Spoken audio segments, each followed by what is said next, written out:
Welcome back everyone to another episode here on Eat Sleep Brief. This week we got a little bit to cover. Let's jump right in. You guys remember last week we added the coral. I mean, look at this Ghani. It's really big, really nice, really happy. I can't believe the tentacles are super long on that bad boy. That thing's easily, right now, in that position it's in, bigger than my hand. We added a few zoas, chalices, cyphastrias, my old mushroom, and the torch from, where did I get from Harry's Marine Life. I forget the name of it. It's a beautiful torch, but not too much. After adding the corals, I had noticed previously, if you guys remember about 2 weeks ago, I had mentioned that the sand bed, I was noticing some diatoms on it. Those quickly resided after about, 4 days. After that, I started seeing some stuff on the rock come up. And sure enough, we do have algae on the rock. You can see it. It's actually started to die off a lot quicker on this side. I don't know if the higher flow is keeping, the buildup on the rock itself off of it. Not sure, but I could see there's actually been quite a bit of die-off ever since I originally noticed it coming out. Another thing that I think I am probably a little bit to blame was, if you guys remember, I recently had a newborn. So about a week and a half before we were getting ready to go to the hospital and getting everything ready, I set up the Avast Marine auto feeder you're seeing here. I have it feeding reefroids as well as a few pellets and some flakes. I forget the brand of the pellets and flakes. But long story short, I really, obviously my mind was in another place, wasn't really on the tank itself. And for about that week and a half's time, I noticed I was actually feeding a little bit too much. So I sure enough noticed my nutrients start going up. When I got back, I did a really big water change. I think I did about 50 gallons, and then the week after I did about 40.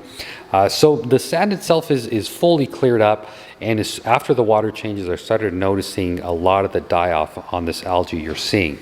But honestly, I'm not too critical about the algae, because honestly, I want it to grow. And you're probably saying, what are you talking about? Well, we've yet to implement 3 huge key factors that are going to maintain this algae at bay. Number 1, the Pax Bellum. As you guys see, it's currently online. There's no Kato, the light's not on, it's just running water through it. But this thing in and of itself has more than enough power to outcompete that nuisance algae, and really any nuisance algae you deal with. On top of that, I have yet to add any fish. If you guys have paid attention to my plan of stocking list, I'm going to have a bunch of tangs that are grazers, rabbit fish that are grazers on algae. So really, between just the Pax Bellum, the fish I add in the future, I can almost guarantee that this is not going to be an issue. And we're still missing number 3. So I don't have it here. I actually have it in the garage, but I don't feel like grabbing the box. But the UV sterilizer, I've yet to hook it up. I actually have a specific pump arriving for it here very soon. That's really what I'm waiting for. But between the Pax Bellum, the fish, the tangs specifically, and the UV sterilizer targeted to kill algae, honestly guys, I think you guys already know what the outcome is going to be. This stuff is going to be non-existent. So I'm not too worried about it. If you're watching this video and you're saying, okay, well, good for you that you have all 3 of those options, but let's say you're dealing with it, what would I suggest? Honestly, like I mentioned before, the biggest culprit and what I saw make a biggest difference was, number 1, I did a really big water change, and I also increased the flow. You can actually see here where the flow has actually been hitting. It's died off quite a bit compared to here. So I'm sure if I move this down a little bit just to blow constantly once we get it in check, that should take care of it. So if you're someone that is dealing with something like this, I like to, if you can, try to stick with it, the natural method being water changes. There is quite a bit of chemicals out there that I've even used and had great success. Continuum makes one. Vibrant is another company that has one. There's enough out there where honestly something like this wouldn't worry me, even if I didn't have tangs or didn't have a UV sterilizer, because there's more than enough information out there to get rid of it. A few moments later. So here you're going to be able to see how I add the fish to my main display. I know it may be a little extensive, but this is the way I'm going to be doing it. So starting out, the fish are actually here being acclimated with some of their own water, as well as I'm adding some fresh salt water. The next bin they're going to be going to after they've been sitting there and they're well acclimated, I brought salinity up, is a brand new bucket of brand new salt water. Now this salt water here has obviously been heated, so it matches temperature, matches pH, and certainly also matches salinity. Now this bucket here, I also use it to do water changes in the copper, so I wouldn't consider it a sterile bucket, if you will. So both of these buckets here are used for water change in the copper system. So all I'm doing now is taking them from their half quarantine water to half new water with the salinity brought up, putting them in brand new salt water, which is this bucket here, and then we'll leave them there for a few minutes. Once the fish leave the white bucket and go into this orange bucket, they already are used to the salinity, they're already used to the temperature, so really all I'm doing from these buckets forward is a rinse. The whole time I am doing this, I'm keeping a good eye on the fish, making sure they're not breathing too heavily. Obviously they're going to be a little bit stressed out, but just making sure I don't see anything abnormal in the fish. So once everything checks off and they look good, what I then do is again add brand new salt water with the right temperature, the right salinity, and this is what I would consider a sterile bucket, trash bin, whatever you want to call it. So this one here has never seen copper, has never at all been close to that system. So what we're going to do now is transfer them from the orange bucket that has previously used in copper to this next one, which again is just rinsing them off another time.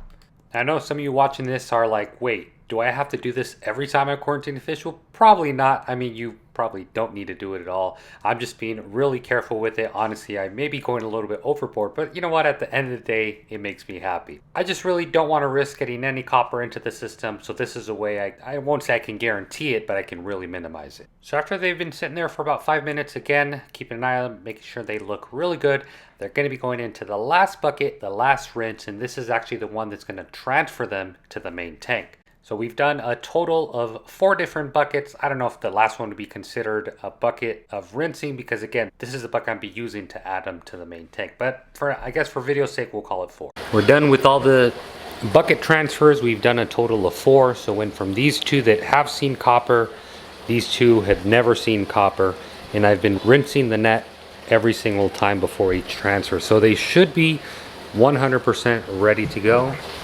Now it's time to add them to the tank. One of the main reasons when I saw all this algae outbreak, and you guys probably think I'm crazy, I actually got really happy when I saw it. Why? Because I knew I was going to be implementing so many nutrient exports in my system that I really didn't have anything to worry about. I knew sooner or later I would introduce either the fish, get the Paxbellum, or the UV to get this all in line. So when I did see it, I got really excited because I thought it'd be a great opportunity to share with all of you to see how effective just adding tangs into a reef tank could be. Specifically, yellow-eye coal tangs are known to really be grazers, same as foxface, sailfins, and I'm sure the blue hippo should also put a dent in this algae. So I'd say within about a week to 2 weeks time, we should be able to see some results, log the results, more importantly, show you guys in video how effective these fish have been at getting all, some, or maybe none of this algae out of the system.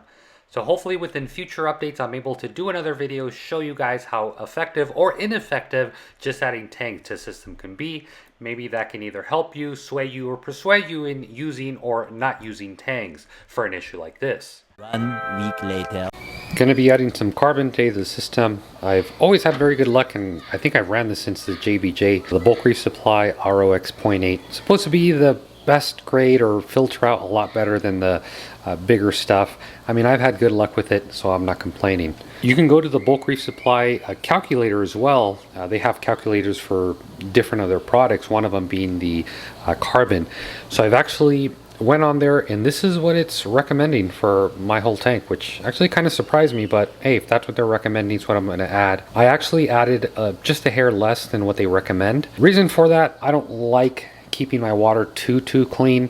I like particulates and stuff in there, so when there is corals, they're able to feed pretty much at any given moment. I mean, if you do run the recommended dosage, nothing's going to happen. Just, you know, for all I know, my thought process isn't even correct. It really doesn't matter, but hey, it at least makes me feel good. Any carbon you do use, they do like low flow, more contact time with the carbon itself. I don't think it matters with any brand, but I think all of them like high contact time. One of the things you want to find is a place in your sump where a lot of water is forced through, and I think for me the best scenario is going to be this back chamber here. All the water has to go under that baffle from the bottom here to come back to the return.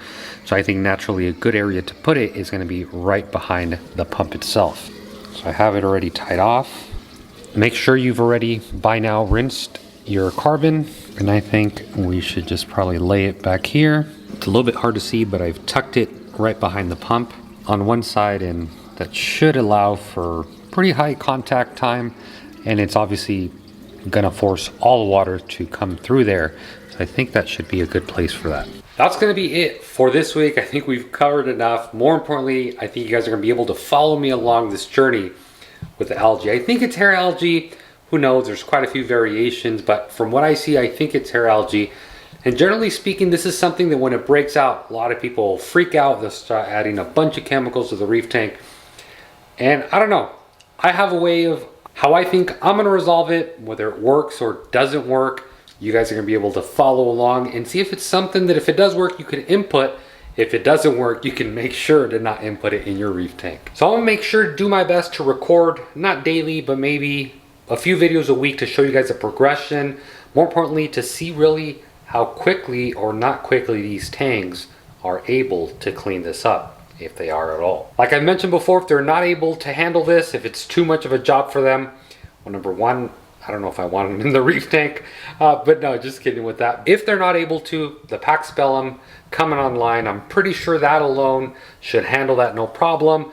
Or I guess the last resort, getting the UV to target the algae growth for higher flow rates, that I can almost guarantee will resolve that issue. But I figured this would be a great way to add them progressively so we can see how much of a difference each one of those makes. So maybe later, if one thing does work, you know what you should try to focus on to implement in your tank. So guys, that's gonna be it for this week. Stay tuned. Hopefully next week we're able to get the full results to give you guys an idea of what these fish have been able to do. So I thank each and every one of you very much for watching. As always, happy reefing.